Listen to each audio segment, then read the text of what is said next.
Mangan at amo o kain tayo sa wikang Filipino, ang nakakaengganyong paanyaya para sa lahat. This is a feast of flavors from the farthest west.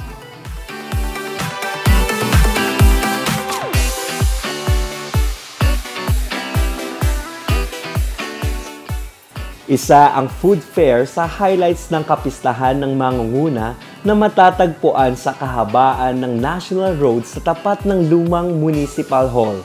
Dito nakahilera ang iba't ibang istasyon ng mga kainan.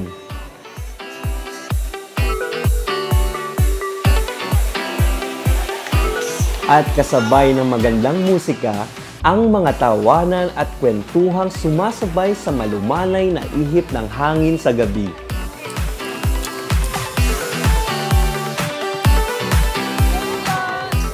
Thank you, ate.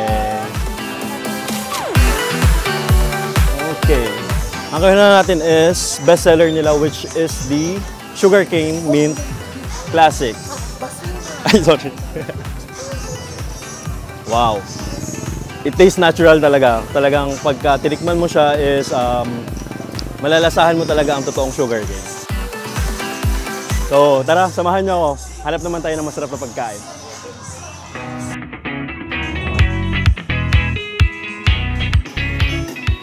Start po itong mga atamo ng maisipan po ng aming head po ng Bulinaw Tourism Officer na walang iba kundi sa Ma'am Mary Suarez po na magkaroon po ng meeting kung saan nakapokus po sa food and beverage po tayo. Kasi po, gawa po kasi ng wala pong association na napapansin po ang food industry po dito sa Bulinaw.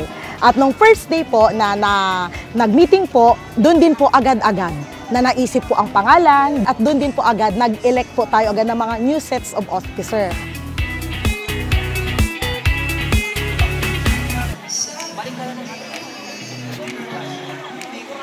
At kung mapapansin nyo po, ang Mangan at Tamo, ito din po ang kauna-unahan na isinama po siya sa event calendar po ng ating Mangunguna Festival 2025. Gawa din po na ang April po ay buwan din po ng Filipino Food Month po kasi. Kaya doon na din po isinabay. At actually, ang Mangan at Tamo, ito po ang first event po ng Mangunguna 2025 po sa aming bayan.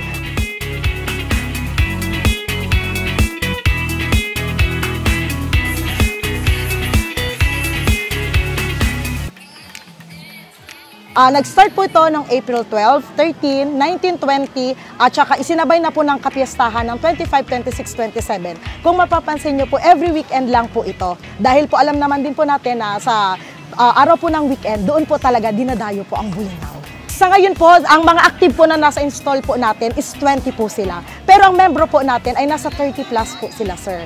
Pero yung mga membro naman na din po yun, kahit po hindi man po sila naglagay dito ng install, active po pa rin sila. Nagbibigay din naman po sila ng mga pledge at kung ano-ano pa po. At sa kaalaman din po na ang Mangan at Tamo ay isa din po sa sponsor din po na may ibinigay po para sa fiesta po ng Mangunguna 2025. Marami nga pong nagsasabi, sir, na nag-aas na bakit daw po hindi na lang siya gawin every weekend. Gawa din po kasi na naghahanap din po ang hindi lang po ang aming kababayan, kundi ang mga turista ng mga ganito, lalo na po sa gabi. Kasi hindi po lahat po ng mga kainan po dito is 24/7. Kaya yung iba po, 7, 6 nakasara na. Ang Mangan at Tamo, umaabot po kami hanggang 12 AM po. Kaya nagre-request, kaya pag-iisipan pa po yan dahil tulad nga po ng sinabi ko kanina, this is the first time. Kaya siguro mauulit man po namin ito, at tabayan na lang po natin kung saan po kami ulit makikita.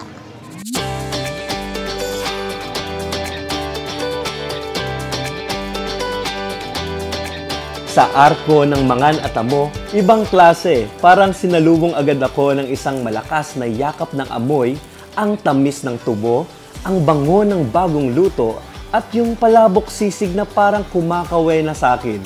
Sa bawat langhap ko, parang may bumubulong, kain ka na. Napatigil ako sa isang pwesto.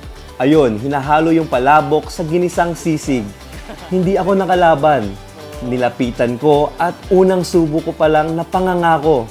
Ang sarap, malasa, malambot, malutong, sabay-sabay lahat sa isang kagat.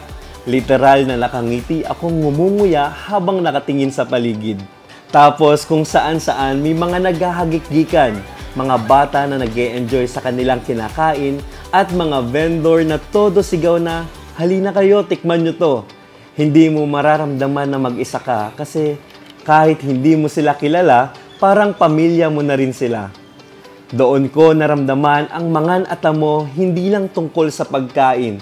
Kwento ito ng bayan, kwento ng puso, at kwento ng pagkakaibigan. At nung gabing yon, hindi lang tiyan ko ang napuno, pati puso ko umaapaw sa saya. Bulinao's Mangan at Amo is not just a celebration of food, but a celebration of family, tradition, and community. Experience the flavors of Bolinao where the best food, the best people, and the best of Bolinao come together.